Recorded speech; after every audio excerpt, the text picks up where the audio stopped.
so because I consistently send in and I'm consistently sending in products, those sales numbers, they're just increasing.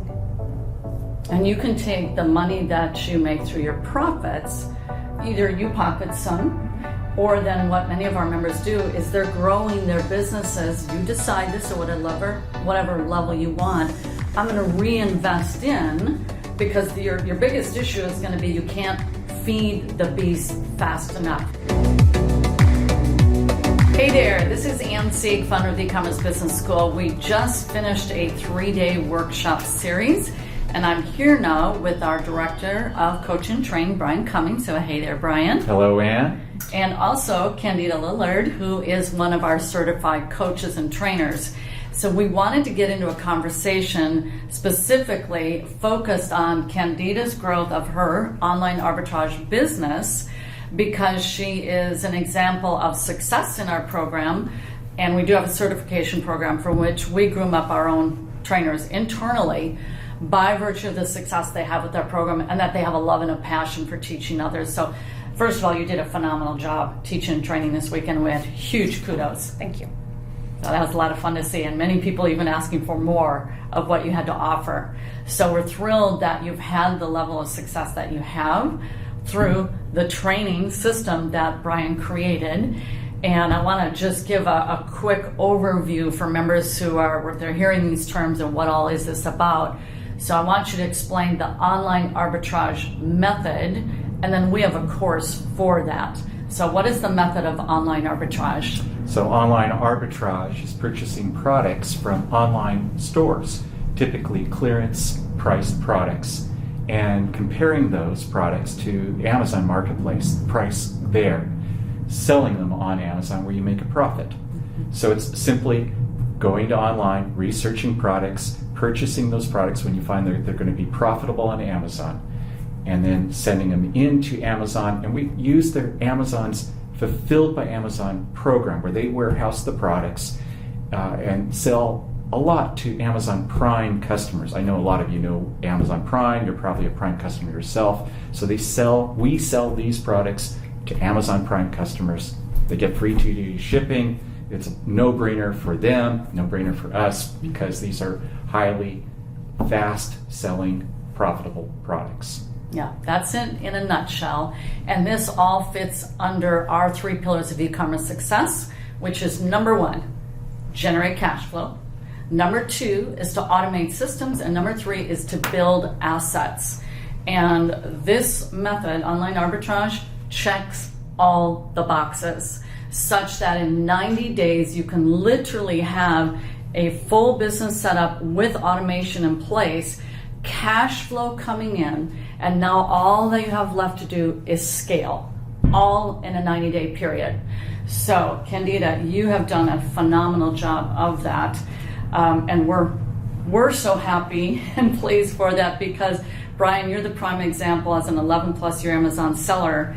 Your Amazon business runs with or without you, correct? Yes, it does. Mm-hmm. And that allows you, obviously, it's freed up your time, and your passion, which you had prior to being an Amazon seller, is you love to teach and train people.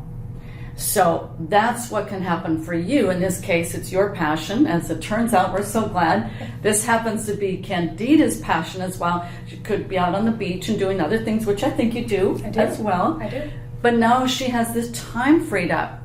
So we want to kind of dig deep into that, crack the code, so to speak, peel back the onion layers. How exactly did that happen for you? Well, I started with the local retail arbitrage model by going to the stores and sourcing there. I live in a very small area, and so all I had was a Walmart. And so I'm traveling anywhere from an hour to 5 hours to find stores and products. And so I can't travel every day. As a mom and a wife, I have other responsibilities. And so the online method worked great for me. I'm able to source all the stores now. I'm not limited to just a Walmart. And so I'm able to find products all day, every day. That's awesome. Brian, I know the way you constructed the program is, and we heard this over and over, the appreciation for this from our attendees. Linear, step by step, whereas some of the attendees said they'd gone through other programs where there are gaps, and that they're like, I can see there's a wide gap. How did they jump from here to here? And you have it so laid out via a checklist. So maybe explain about that, and then Candida, you're a go-getter. You just follow the steps. So I want to hear how that you applied that. But if you can explain the structure of our program. Sure. Well, there's 3 primary activities to this business, online arbitrage. And that's sourcing products, then the preparing those products, getting them ready for sale, which is a pretty simple process, and sending them into Amazon's FBA warehouses, fulfilled by Amazon's warehouses, where then they are ready for sale. At that point, now you're managing your account on Amazon, and you're watching the sales happen, you're managing your inventory. There's a few customer communications that you might need to do, although Amazon takes care of most of that. And then it's a rinse and repeat process of sourcing products, prepping them, sending them into Amazon, and then the managing their sale through the Amazon website. So I'm curious about your implementation of it. That, I'm sure for you it's like, oh, I've been having to go to the stores, but I have to drive so far. I can do this all from home. Can you talk about how you evolved through, obviously following Brian's training, but for folks to hear how that went? Right. So I'm going through the training, and I get to look at all of the stores, and it was a very great tool in that training that it shows me all of these different stores. So then I'm not going, okay, well, I know I can shop at Walmart. There's so many stores out there that I've never even heard of. And so then I have a spreadsheet of all these different stores to try. And so then you just systematically, you can start going through the stores and looking at their stores and looking at their products. And then the next step is ordering the products.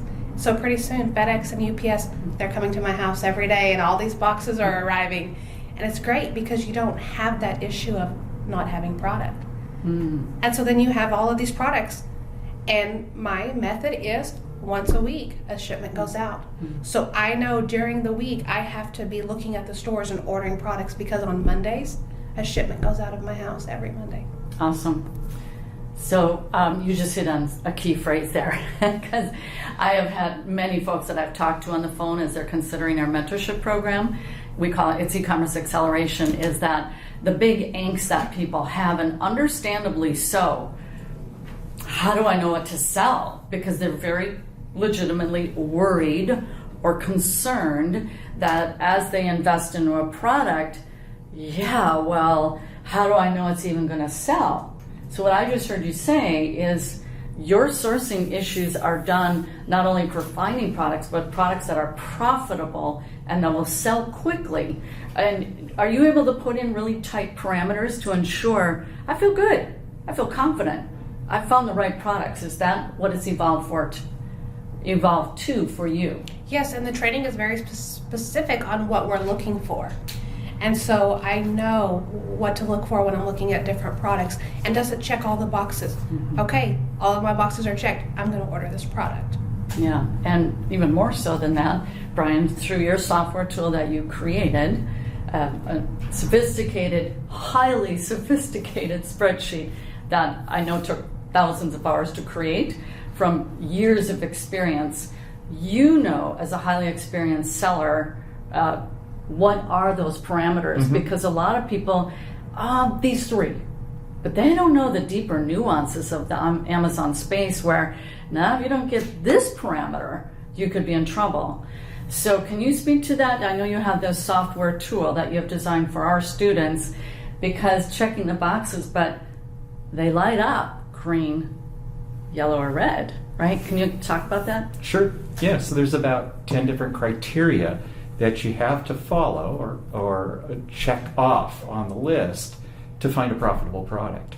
So the spreadsheet is really cool because it's asking you to enter in that criteria. Now, you just enter it in, and to you, it's very matter of fact. Okay, there's that, there's the sales rank, there's the price, here's the price I'm purchasing it for, the size of the product, and then the spreadsheet does the calculations.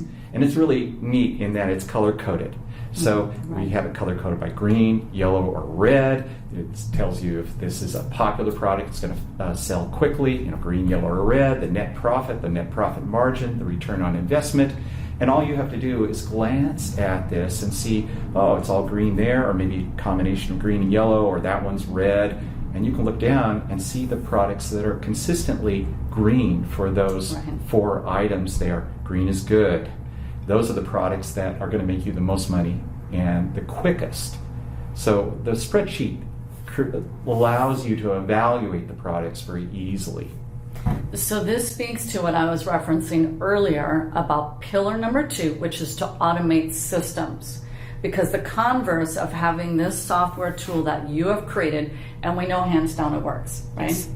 Is that this is now moving you into automation rather than what we have seen from a lot of folks who have been out in the e-commerce space attempting to learn, to sell products on Amazon. Is it's been a little more of a crapshoot, and then they've lost all this money and they don't know and realize there is a way to have this automated that is very confident and really works because your numbers speak to that. We're going to get to that as well.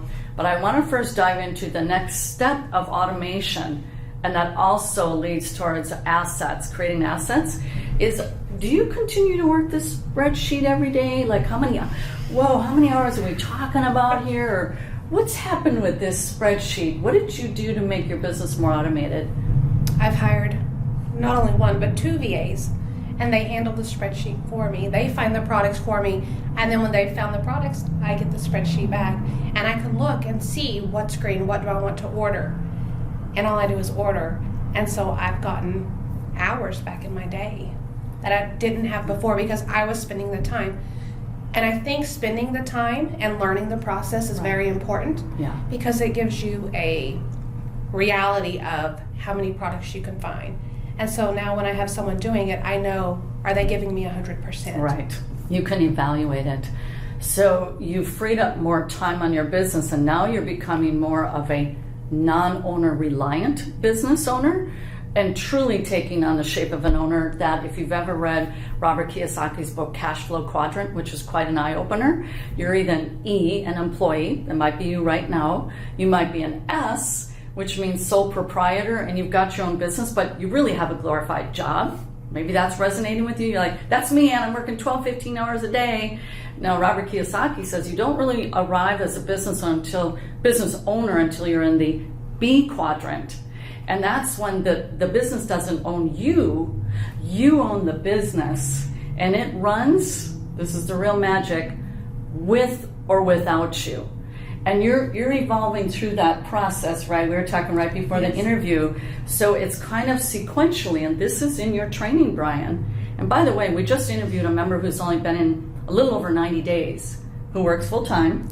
He has implemented this. He is in automated cash flow. He followed that step. You coached him. Yes. He's now in that automated income, that is steady, Freddie income. In fact, he thought it was going to go down after Q4. It went up. And his ROI continues to grow with each iteration that he is in control of as he sets the parameters and tells his virtual assistants, I want a higher return on investment. And they better come back to him with these standards, the parameters that he, as the business owner, is going to find acceptable. And he said, and my next month, my ROI went up 20%, or doubled. He said, it doubled. You've been coaching him. And then it went up again. That happened in all of 90 days for this gentleman. So let's talk about, explain a little bit about the virtual assistant process, because you're a human resource manager, that's your professional expertise. And so just so you're clear on this means hiring overseas. And so some people go, whoa. In fact, I was one of them, Brian, I confess. And I grew in my business, even though I've been a business owner for about 30 years. I grew in my business. I've done lots of hiring, but did you say overseas? And in the Philippines generally, which is the good news, 1/6 of American wages. But we talked, you and I personally, like, and I had a little bit of angst too. How did you overcome that? Brian's training is very step-by-step, including hiring a virtual assistant. And I remember looking at it going, okay. And then I kind of took a step back. Because it was a little bit different than hiring like I was used to. Right. And so I literally followed the training, and it was I could do a little bit of copy and paste. And then it's really just having a conversation, just like we're having. Yeah. And learning about them and what they're good at and how they can help me and what I need, and seeing if it's just a good fit. And then you get to test them. And then you get to evaluate their work. And is this what I'm looking for? Is this what I need? And then you can make a decision on yes or no. And then you just it just naturally grows. That's pretty much like the interview I just had with our member last night, who was coached by you, trained through your training system. He described literally what you just said. Wow. This is testament to this, I call it franchise-like business model, because it is a true business in a box that we're giving you, that you can have this automated income stream that runs with or without you. I think you're going to say something, Brian? Well, you've hired a virtual assistant. Now, in the past, as a human resource manager, you've hired many local employees, right? People that worked right at the place of office. Yes. So tell everybody what a virtual assistant is and the difference. A virtual assistant is, they literally live typically in the Philippines. That's where mine is. And they do their work, and then they send it to me over the computer. And we use Google Docs, Google Sheets, and so we're able just to communicate that way. And I'm able to look at their work, and they can send it to me, and we can use Skype and Zoom and different ways of communication as well. So you've hired two people from another country, in this case the Philippines. One in the Philippines and one in Bangladesh. And one in Bangladesh. Oh, I didn't know That's that. great. And so they knew the job, they understood the job that you wanted them to do? Not only did they understand the job, but that was their background. And that's what I was looking for. Someone who was already trained in that aspect of what I needed. And so then when I'm looking at, they reply to the job, they respond, well, then I'm checking them out. And I'm looking at their history and their work. And so then the test is really, do they know can they live up to how they've sold themselves? And that's really what the test is. And the test is the training that we've provided in the Yes. online shopping profit system that you give directly to them, that tells them the steps and the criteria that are needed to perform online research of these products, Yes. to find profitable products. Now, they already had experience finding profitable products for other sellers, is that right? That's correct. Other Americans that have a business selling products on Amazon? Yes, they did.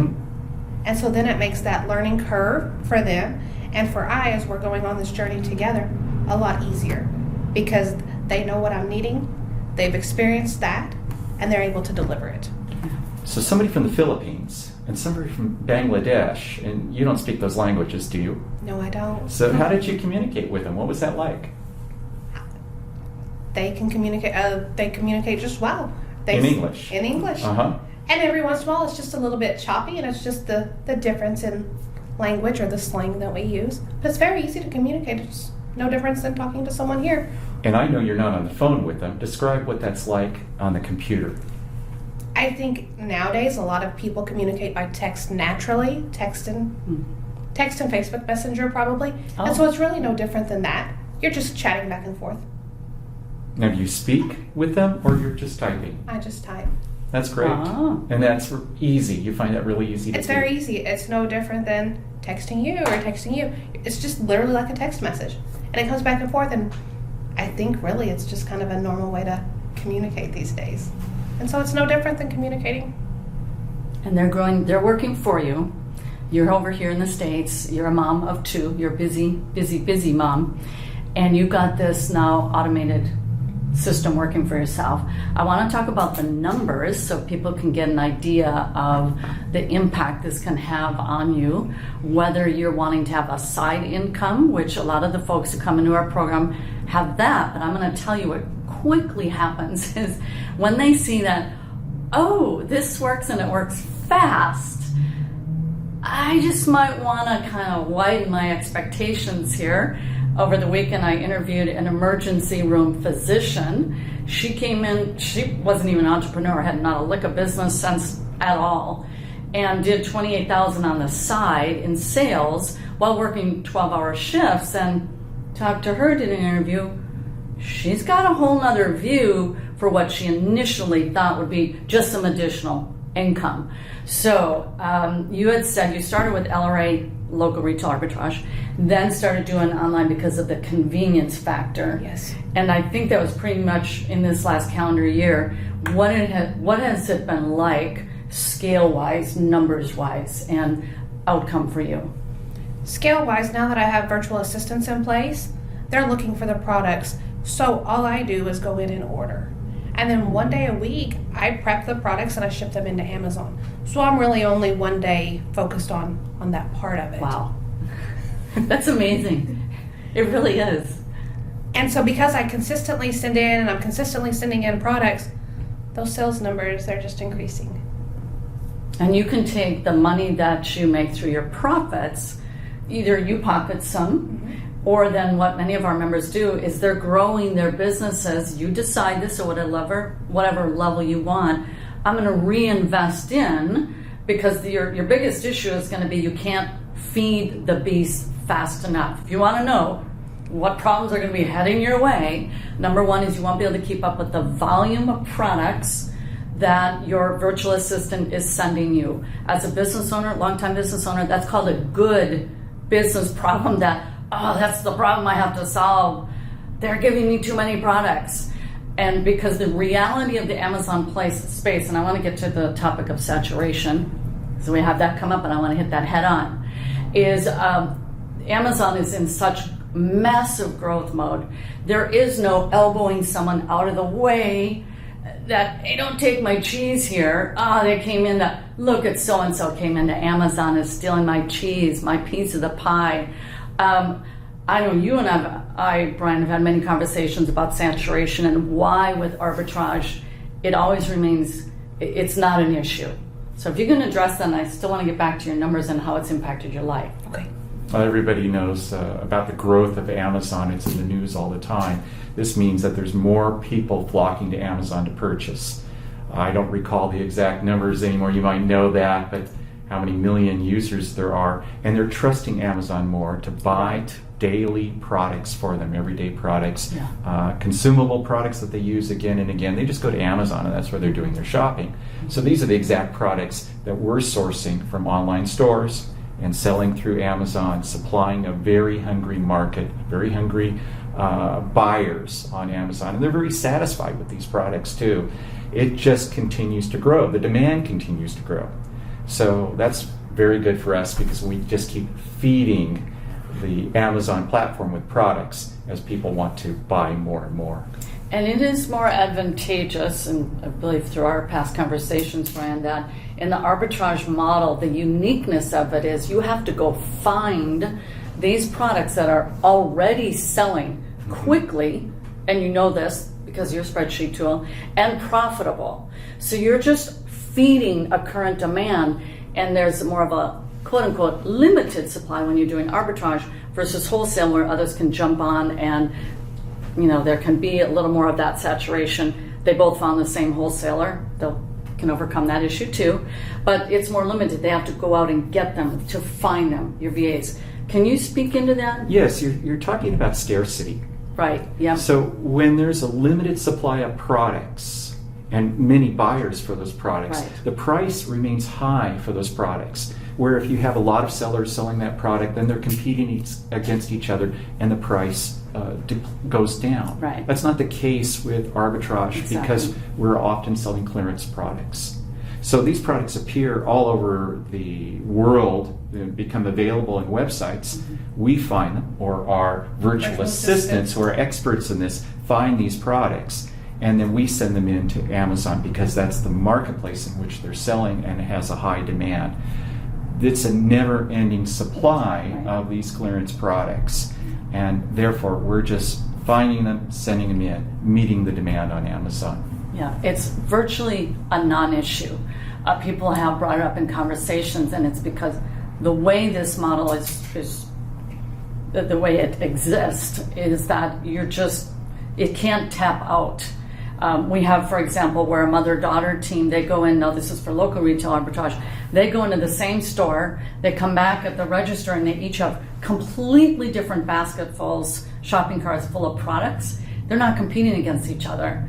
And we've been teaching and training on this 6 full years, 6,000 members plus, and it has been virtually an absolute non-issue. Has it ever been a problem for you? Who took my cheese?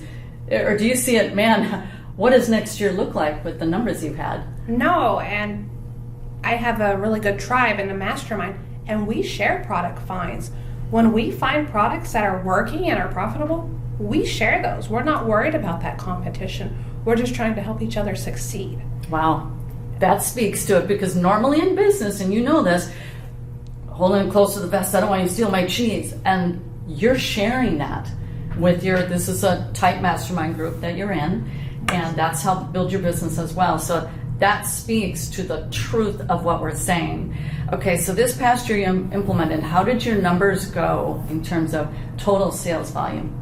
I quadrupled 2018 numbers. Were you doing you were doing another method as well, Yes. but you shifted into online arbitrage, and so you quadrupled. Now you're headed into this year. What do you see for taking your business to the next level of what we talked about? Automating systems, building assets. I look at adding one more system in place and outsourcing the shipping part of it, because I still do it.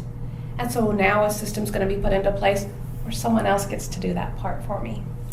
So just to get this straight, you already have outsourced the sourcing of your products. Yes. And now you're going to outsource the prepping part of your products and sending them into the Amazon warehouse. Correct. So what's left for you to do? Just look at the numbers. It's all about the numbers, referring to, just so everyone's clear, she's paying the VAs. They are definitely worth their money, correct? Yes. They are like the best thing that ever came along. That's right. Now, it is American for the service for the prepping and shipping, and we have vetted prep centers that, again, is for the FBA model of we need to, as FBA sellers, ship to the Amazon warehouse, but they fulfill on their end. So it's American prepping centers. So Brian, if you can speak to that, and how we do provide a full resource. Like, there is no gap like, oh great, now what do I do? Now how do I have that outsourced? Speak to the scope of also they can have training to do it locally. Well, that's something cool about prep centers is an online arbitrage. Because you're purchasing these products from retail stores online, instead of having them shipped to you, you have them shipped to the prep center. Mm-hmm. And then the prep center receives it. It goes through an automated step where it ends up in your Amazon account, right, your seller account. Then they send it on to Amazon, where Amazon sells that, credits your account with the profits, with the money for the products that are purchased. It's that step of, I have somebody purchasing, shipping to the prep center, who prepares, sends to Amazon, and then Amazon sends those products to the customer and collects the money for me. It's a pretty awesome system. Hands-on.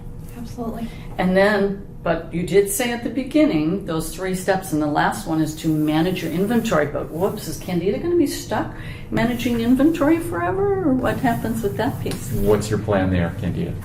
A virtual assistant. I will check in on my business, but not be in my business. And there's a virtual assistant for that. So you're not doing the day-to-day operations, you're overseeing other people, and these are overseas people or services Yes. that are doing the day-to-day operations. Yes. By the way, virtual assistant, Bangladesh or Philippines, how much are you paying them? One is $3 an hour and one is $4 an hour. And are they happy with those wages? Very happy. That means $3 and $4 an hour in those countries is a very significant wage. Yes, it is. Mm-hmm. They're very happy, and so you're supporting families over there. Yes, I am. That makes Yeah. us feel good, doesn't it? Yeah. Uh-huh. Yeah. So this will, in time, I mean, you're going by very well thought out decisions. Okay, I'm going to offset this, and going into this calendar year, you're going to offset that, and you have that, and so you're going to end up with this rather, shall I say it, envious business model. I know you've said your friends think, what does she do at home anyways? Laying around doing nothing? That's right. That's They have no idea. They have no idea.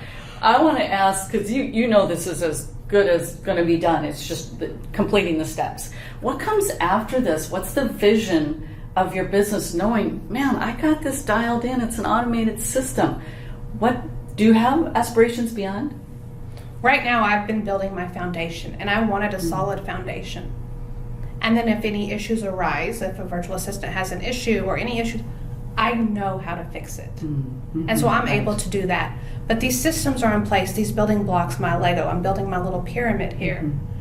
This is all going on. I'm able to come here and train. I'm able to work with our members. I'm also able to go to the beach or go on vacation with my children, and my business is still working. Yeah. I love I get to be that mom who doesn't miss the events.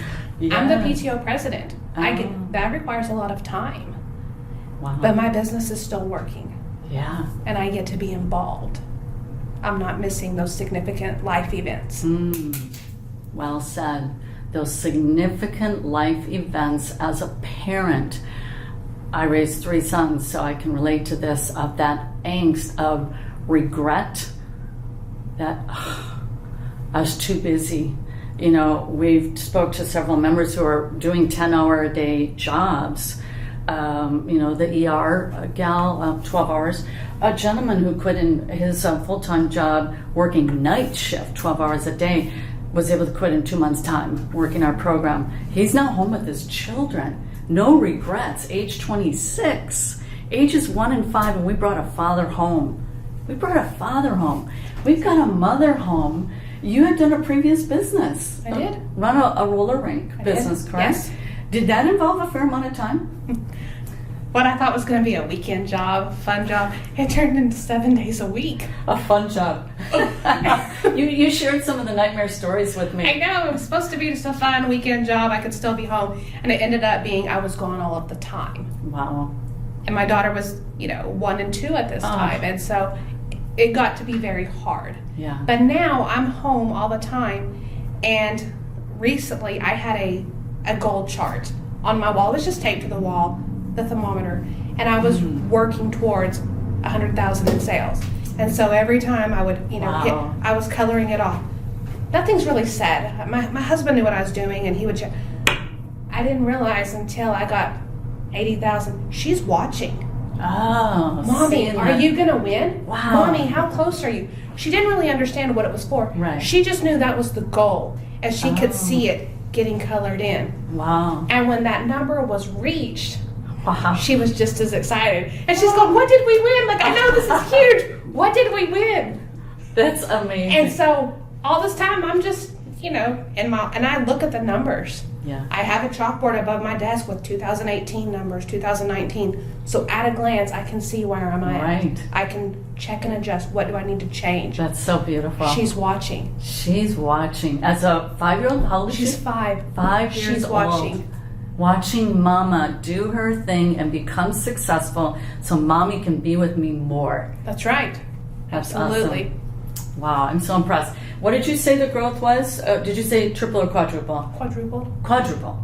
Okay, and I had an interview last night, and his ROI doubled with each subsequent month. So this is not like a status quo. You could conceivably, but I think once you start tasting that, oh, let's get some more of this. So what are your goals?